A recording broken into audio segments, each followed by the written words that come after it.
What is up, guys? Drone here, and welcome to my very first top 5. I've been watching lots of top 5s on YouTube and kinda got inspired to do my own. So today I'm doing my very first one. For my first top 5, I've decided to do a top 5 free-to-play PC games. There are a lot of free-to-play PC games out there. Most of them are actually really bad, but there are 5 of them that are great, and I'm going to be going over those today. So if you guys see any problems or anything that you don't exactly like, this is my first top 5, so just give me a break and I'll improve later. But anyway, guys, let's get right into it with number 5. Coming in at number 5 is Racer and Racing Experience. This game is a downloadable free-to-play game on Steam. So there's not really much I have to say about this game, but I'm just going to list the pros and cons.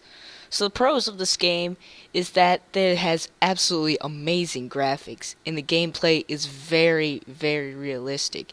There's lots of cars to choose from, and lots of tracks to race on. But other than that, there's not really anything I exactly liked about it. There are some bad things, though. All you basically do is just race. You just race. But the main thing is the controls. For whatever reason, I just could not get the controls down. Every single time I just spun out and crashed within the first 5 seconds of a race before I could go anywhere, and it was just hard for me. just didn't really like this game much, but it has really good graphics and very realistic gameplay, so it gets number 5. Coming in at number 4 is The Mighty Quest for Epic Loot.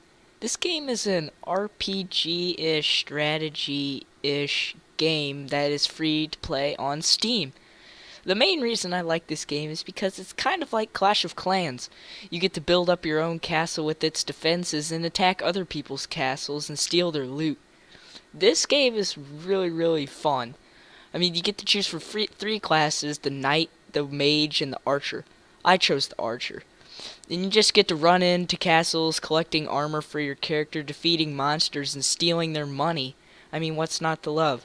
There are really good graphics and gameplay, and there's nothing really bad to say about this game, except for the fact that it gets kinda boring over time. But yeah, other than that, this is a great game, but there are 3 games better, so it gets number 4. Coming in at number 3 is Team Fortress 2. This game is a multiplayer first-person shooter available for download on Steam. This game is very, very popular, and if you are a PC gamer, you most likely have it or at least heard of it.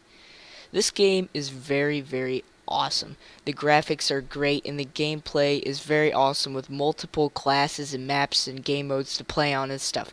But the main reason I like this game is because it's not like, most free-to-play games are you need to spend 25 bajillion trillion mega million dollars to get a mega gun or whatever. But this game is not like that. Eventually, if you just play around, you'll notice that you'll just randomly get items. You find them, actually. So basically what I'm trying to say is, if you play a long time, you won't pay a dime. That's a really good rhyme. But anyway, yeah, this game actually allows for you to find all the greatest maxed out items without actually having to pay real money. You can pay real money, but you don't have to if you just play long enough. And yes, that's just really, really cool. But there really are no real flaws in this game. It's just really good, but there are things that I don't like. This game is very, very violent. There's blood everywhere, and in cases you can literally blow your enemies to pieces, and you can get blown to pieces, shoot people's head off, and cut people in half and stuff, and it's just really violent. So if you're a younger person, I don't recommend you play this because it's just bloody and stuff. The two main problems with this are the spy. And just the competitiveness. The spy is a class that you can pick from.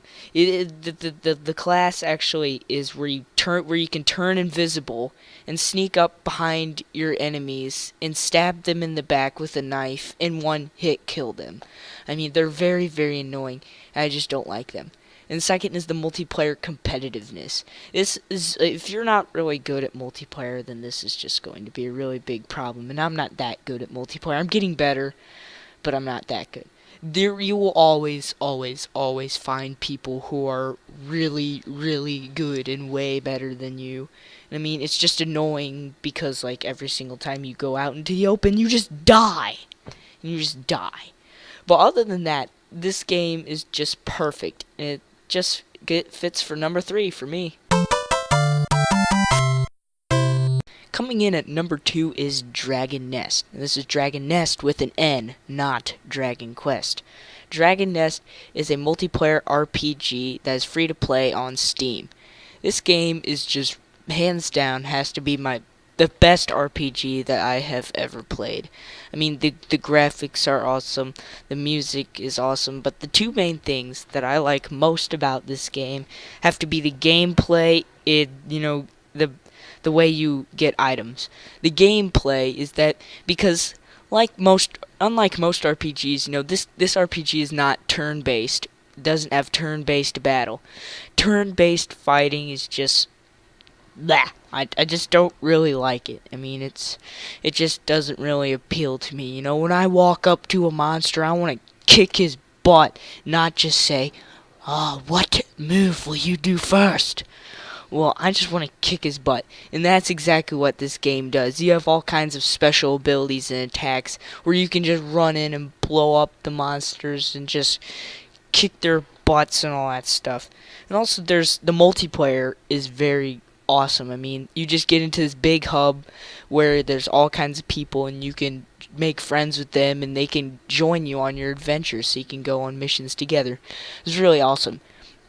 And also obtaining items, like, the main thing is there is, like, super coins or whatever, I forget what they call them, to get, like, super items, but you don't need that to be, like, actually, like, have really good items. There are really good items that are available with the default game's money that you don't need super coins or whatever to buy, so you don't need to be paying real money to be, like, really decked out on this game. I mean, with the game money that you earn, I mean, you can become really, really good with just that. So that is pretty awesome. This game is just about perfect. I mean, there's only one thing that I have to be having problems with, is that is just, like, that they're, like, story level requirements. So, like, certain times in the storyline, there are level requirements. So, like, it requires you to be, like, level 10 to advance to the next mission or something. Right now, I'm on the second one of those, trying to get to, like, level 20, and the going really is slow, and I mean, I just don't exactly like that. I want to get on with it, There are secondary quests that you can do and stuff, but they're just not as fun. So, yeah, other than that, this game is just absolutely perfection, and it deserves number 2.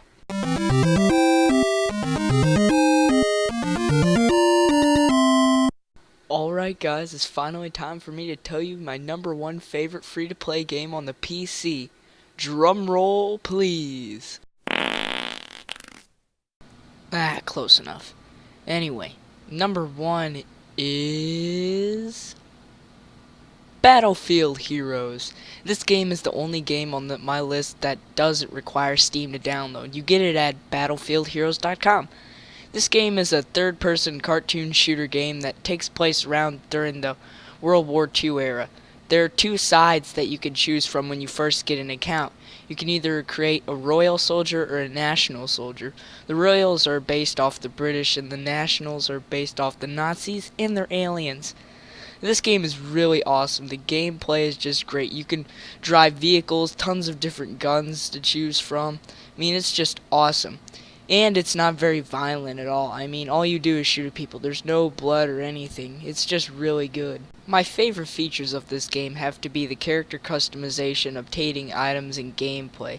You can customize your character from head to toe and make him look really, really cool. And to get items, there's this thing called the Claw. Every single day you get on, you get to use the Claw for a chance to get a really good item or a really bad item. I think, though, if you get on multiple days in a row, your chance of something good does increase. That's because when I tried for a week straight, I got a really good gun.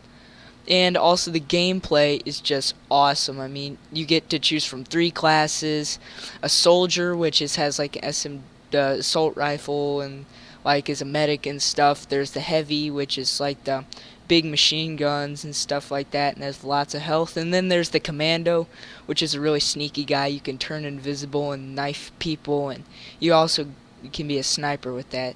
This is really cool. And also, the maps are really good, and you can drive tons of vehicles like jeeps, tanks, planes, and helicopters. It's just really fun. But of course, there's always bad stuff to this game. Now, probably the worst part is that when you start off with really like default items, it's really hard to get new stuff. I really don't mind that because it adds more of a challenge to it, and I already have better stuff, so it doesn't really matter to me anymore. And there's also multiplayer competitiveness. I mean, you'll always find really good people on multiplayer that you're gonna have to deal with. That you just gotta deal with it. So yeah, I really don't know why I picked this for number 1. I mean, it's not like it's really good, but it's just, I mean, there's lots of other games that I could have picked for number 1 instead of Battlefield Heroes, but I just decided to pick it because it's the free-to-play game that I just tend to play the most. So yeah, it gets number 1. Well guys, I hope you enjoyed my very first top 5. If there is a really good free-to-play game that I didn't mention on this list, go ahead and leave it down in the comments below. And also, I'm open to suggestions for my next top 5 and advice to make my next top 5s better. And that's about it, so until next time guys, I'll see you all later.